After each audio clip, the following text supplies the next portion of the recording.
Hey, it's Joe, and welcome to my 5 Minute Friday for June 23rd. So, right now I'm in Vancouver, BC. The talk I'm giving here at the DAMA conference is called Data Modeling is Dead, Long Live Data Modeling. So, it's no secret that I've been thinking a lot about data modeling recently, but I want to give you some background on what I think has gone wrong and maybe some ideas on what we should do to bring back data modeling.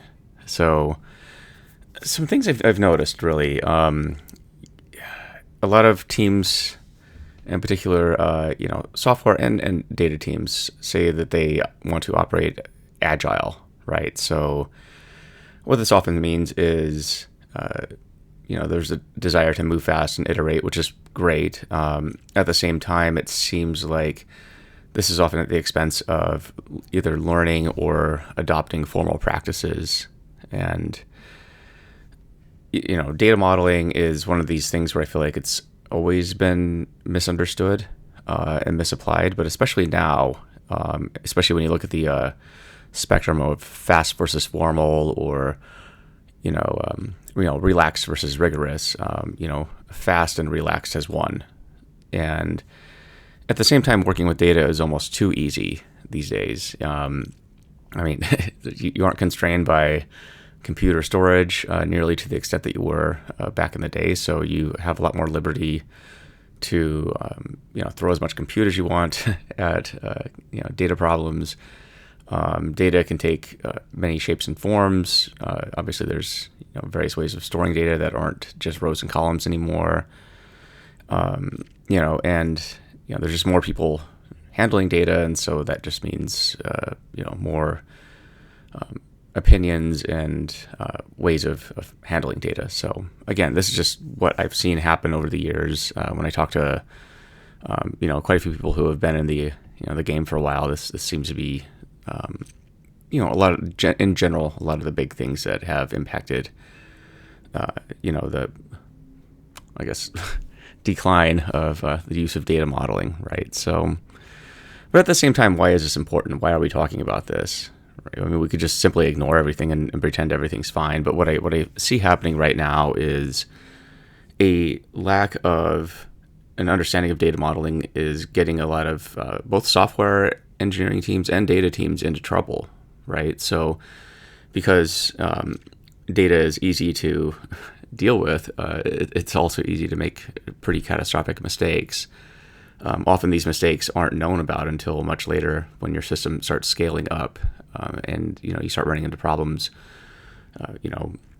In software and applications, for example, many-to-many joins is something that causes a lot of headaches.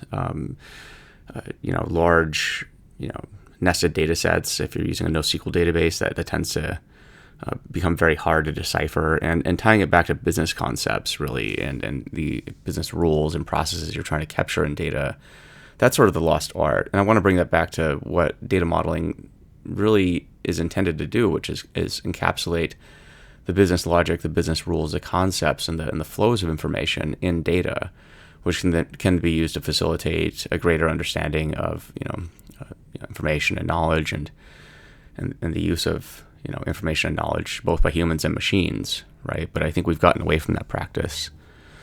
So, and I'm concerned because right now, we're at an inflection point with data where just being more widely used. You suddenly have large language models and generative AI, which I think is awesome. At the same time, it's imperative that we start getting the data, matching the business concepts and the business rules and the processes that we're trying to describe. I think we've deviated from that. I think we've become too fragmented and balkanized in how we use data, and it's coming back to haunt us.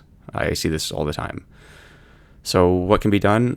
Here are some thoughts. I'll just quickly run through a list. I'll expand on these in probably future rants and blog posts. But the first thing is make data modeling a core practice. I think we need to get back to basics, understand what data modeling is from first principles. It's not just relational data modeling. It's not just Kimball. There's a lot more to it. There's things like conceptual and logical modeling, which I think we need to bring back, maybe modernize or innovate for where we are today, but conceptual and logical modeling is where it all starts. Right now, we just jump straight to physical, and I think this poses a lot of problems. along with conceptual modeling, using patterns, patterns that describe, basic workflows in businesses. These have been established patterns that have been around for ages, right? And these kind of seem like we're rediscovering the Dead Sea Scrolls to some extent. So let's get back to that. It's modeled across the data lifecycle. Data doesn't exist in one place or shape or form. It tends to move and evolve through its use. When it's created, when it's used in an application, when it's analyzed, and so forth, when it becomes a machine learning model. So let's figure out how we can, model concepts across, the way data traverses in various use cases. Another big thing is stop the stupid and petty, religious wars in data modeling. I still see people arguing about, how the relational model is, the only one true way. There's hardcore purists that I see in data modeling, and I think this is very toxic behavior. It needs to stop. Data modeling is on life support, and the last thing we need are pundits bickering, about every single detail and nitpicking things. I think this is part of the reason we got to where we are today, and it needs to stop. Some other ideas, maybe take a data product mindset. This is something that Zhamak has been describing in Data Mesh. I think it's a different way of thinking about data, probably more in a domain-driven design, software-oriented way, but that's necessary.